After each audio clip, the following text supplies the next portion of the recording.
வணக்கம் மக்களே. So big pass லைவ்ல வந்து பார்த்தீங்கன்னா விசித்ரா மற்றும் அர்ச்சனாக்கு இடையே நடந்த கான்வர்சேஷனில் பார்த்தீங்கன்னா எமோஷனல், ரூல் பிரேக், அதுக்கப்புறம் தினேஷை பற்றின்ற மாதிரி பல டாப்பிக்கல் டிஸ்கஸ் பண்ணப்பட்டது.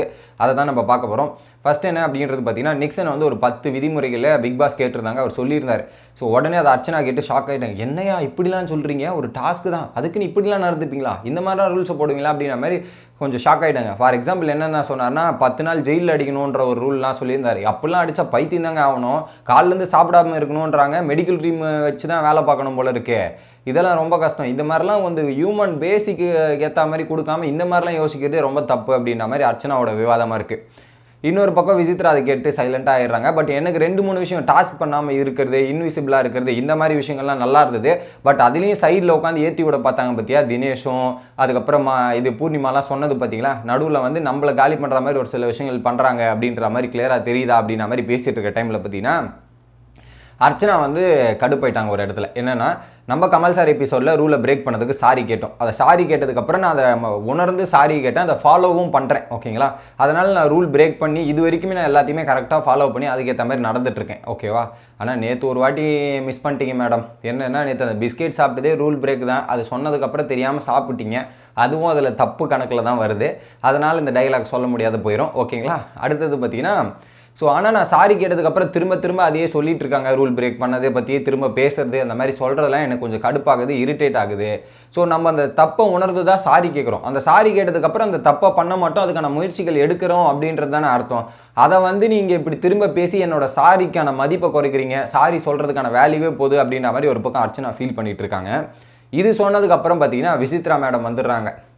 என்னென்னா, தினேஷை பற்றி பேச ஆரம்பிச்சிடறாங்க. என்னென்னா, ஸோ தினேஷ் வந்து பார்த்தீங்களா, அவரோட கேரக்டர், பர்சனல் கேரக்டர் இப்போ தெரியுதா பற்றியே, அவருடைய ரியல் கேரக்டரே இதாக தான் இருக்கும். ஸோ இங்கேயே வந்து ஒரு சாரி கூட கேட்க மாட்டேங்கிறார், ஒரு இதுவும் கேட்க மாட்டேங்கிறாரு. வெளியே போய் பர்சனல் லைஃப்பில் இருக்கிறது தான் இங்கேயே இருக்குது. ஸோ வெளியே போனால் மட்டும் எதனா ஒரு இஷ்யூ ஆகிட்டு இந்த மாதிரி இருந்தாலும் அவர் சாரி கேட்பாரா? கேட்க மாட்டார். இங்கேயே கேட்கல.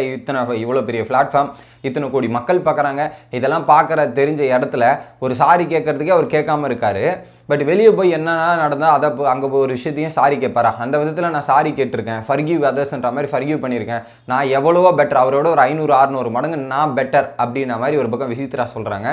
ஒரு பக்கம் அர்ச்சனா வந்து சொல்லிடுறாங்க, அதை பர்சனல் விஷயத்தெல்லாம் நீங்கள் எடுத்துகிட்டு வராதீங்க மேடம், பர்சனல் விஷயத்தையும் கேம் தனி. ஓகேங்களா, பர்சனல் விஷயம் இதுக்குள்ளே வரேன், வெளியே போனால் அவர் யாரோ நம்ம யாரோ அப்படின்றது தான், நீங்கள் பர்சனல் இதுவே எடுத்துகிட்டு வராதீங்கன்ற மாதிரி அர்ச்சனா சொல்லிட்டாங்க.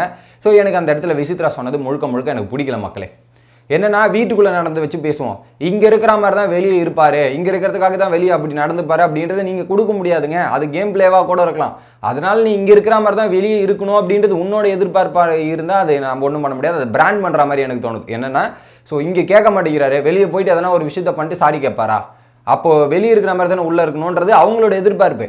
அவங்களோட கேம் ஸ்ட்ராட்டஜிக்கு என்ன வேணாலும் விளையாடலாம், அதை நீங்கள் எதிர்பார்க்க முடியாது. கரெக்டாக என்ன மக்களே, என்னோட பாயிண்ட் என்னென்னா, ஸோ நீங்களாக இருக்கீங்க, அது உங்களோட கேமு. அவர் வெளியே அப்படி தான் இருப்பாருன்றது நம்மளுக்கு தெரியாதுல்ல. ஸோ அவர் கேம் பிளேவாக கூட விளையாடலாம். ஸோ அது அவரோட விருப்பம். ஆனால் வெளியே போய் இப்படி தான் இருப்பான், சாரி கூட கேட்க மாட்டான், இப்படிலாம் பண்ண மாட்டான் அப்படின்ற மாதிரி நீங்கள் பிராண்ட் பண்ணுறது எனக்கு பிடிக்கல. அது பிராண்ட் பண்ணுற மாதிரி தான் எனக்கு தோணுச்சு. ஓகேங்களா. ஒரு சின்ன விஷயத்துக்கு சாரி சொல்லி விட்டுருக்கலாம். அதை எவ்வளோ தூரம் ஈகோவா இவ்வளோ தூரம் எடுத்துகிட்டு போகிறாரு அப்படின்ற மாதிரி சொன்னாங்கல்ல. அதே கேள்வியை எனக்கு விசித்ரா மேமை பார்த்து கேட்கணும்னு தோணுது. ஏன்னா, நேற்று அவர் சாரி கேட்க மாட்டேன்னு சொல்லிட்டாரா? அவருக்கு ஈகோ இருக்குது, ஈகோஸ்டிக் பர்சன் தான் நான், சாரியே கேட்க மாட்டேன், மனுஷனே இல்லை அப்படின்ற மாதிரி ஒரு பக்கம் தினேஷ் சொல்கிறாருல்ல. அப்போது விட்டுருங்க. அவர் இன்னொரு பக்கம் நீங்கள் என்ன சொல்கிறீங்க, இந்த வாழ்க்கையில் நான் பார்க்காதே எதுவுமே இல்லை, எல்லாமே பார்த்துட்டேன், ஸோ இதை விட பல கஷ்டங்கள்லாம் இருக்குது, இதெல்லாம் ஒரு சிம்பிள் மேட்டர்ன்ற பேசிகிட்டு இருக்காங்க விசித்ரா. அப்போ இது ஒரு சிம்பிள் மேட்டர்னு விட்டுட்டு போயிருக்கலாமே. அதுக்கு நீங்கள் என்ன பண்ணீங்க, சாப்பிட மாட்டேன், இது பண்ண மாட்டேன்றது நீங்கள் உங்கள் ஈகோக்காக உட்காந்துட்டு இருந்தீங்க, அவர் ஈகோக்காக உட்காந்துட்டு இருந்தீங்க. அப்போ 2 பேர் பக்கமும் தப்பு தானே தவிர, நீங்கள் நான் நல்லவன் அவன் கெட்டவன் அப்படின்றது தப்பே சொல்ல முடியாது. அது சொல்லவே கூடாது. எனக்கு முதல்ல அவர் ஈகோக்காக உட்காந்துட்டீங்கன்னா, அவர் எப்போ நான் கொடுக்குறாரு, எப்போ கேட்குறாரு, அது வரையும் நான் சாப்பிடாம உட்காந்தேன் அப்படின்னு சொன்னது. அப்போ 2 பேரோட ஈகோவும் இருக்குதே தவிர, நீங்கள் டேரெக்டாக ஒருத்தர் பிளேம் பண்ணுறது அக்செப்ட் பண்ண முடியாது அப்படின்றதான் என்னோட பாயிண்ட் மக்களே. ஸோ லாஜிக்காக பாருங்கள், அவர் சாரி கேட்க மாட்டேன்னு சொல்லிட்டாருங்க. அவர் சாரி கேட்குற வரையும் நான் சாப்பிட மாட்டேன்னும் போது இவரோட ஈகோ, இப்போ சாரி கேட்குற வரையும் நான் சாப்பிட மாட்டேன் போது இவங்களோட ஈகோ, 2 ஈகோவும் இருக்கும்போது ஒருத்தர் மட்டும் பிளேம் பண்ணுறது நான் அக்செப்டே பண்ணிக்க மாட்டேன். இது முழுக்க தவறு. 2 பேருக்குமே ஈகோ இருக்குது அப்படின்றது அக்செப்ட் பண்ணிக்கணும். இன்னொரு பக்கம் வந்து நான் வெளியே இப்போ நம்ம என்ன பண்ண போகிறோம், இந்த வாழ்க்கையில் எதுவுமே எடுத்துகிட்டு போக முடியாது. சாகும்போது கூட எல்லாமே உருவிட்டு தான் எடுத்துகிட்டு போகிறாங்க அப்படின்ற மாதிரி. அதுக்கப்புறம் அவங்க அம்மா, அவங்க அப்பா, அவங்க அம்மா என்னெல்லாம் சேர்த்து வச்சாங்க, என்னெல்லாம் பண்ணாங்க அப்படின்ற ஒரு ஸ்டோரி ட்ராவல் ஆகும்போது ரொம்ப எமோஷனல் ஆகிட்டு ஒரு பக்கம் விசித்ரா ஆட ஆரம்பிச்சிட்டாங்க. விசித்ரா மேடம் நீங்கள் அழதா பரவாயில்ல, பக்கத்தில் ஒருத்தவங்க இருக்காங்க தெரியும்ல, அர்ச்சனா இருக்காங்க, அவங்களுக்கு ரொம்ப சென்சிட்டிவ், ரொம்ப எமோஷனல். நீங்கள் அழுறத பார்த்து அந்த பொண்ணு அழுதுற போதுன்னு நினச்சிட்டே இருந்தேன். அவள்தான் தாரையாக இந்த பக்கமும் அழ ஆரம்பிச்சிச்சு. ஸோ அவங்க அம்மா அப்பாவை ஃபேமிலின்னு வந்தாவே அம்மா அப்பாவை பார்க்கணுன்ற அழ வந்துடும். இதை வேற ஞாபகப்படுத்தி விட்டிங்களா? ஏன் நீங்கள் காலையிலேயே வந்து ஏன் அப்படின்ற மாதிரி தான் தோணுச்சு. பட் அதை குறை சொல்ல முடியாது, அவங்களோட எமோஷனல் ஃபீலிங்கு. ஸோ அவங்க வாழ்க்கையில் நடந்த விஷயங்கள்லாம் ஞாபகம் வரும்போது யாராக இருந்தாலும் கண்ணீர் வரதான் செய்யும்.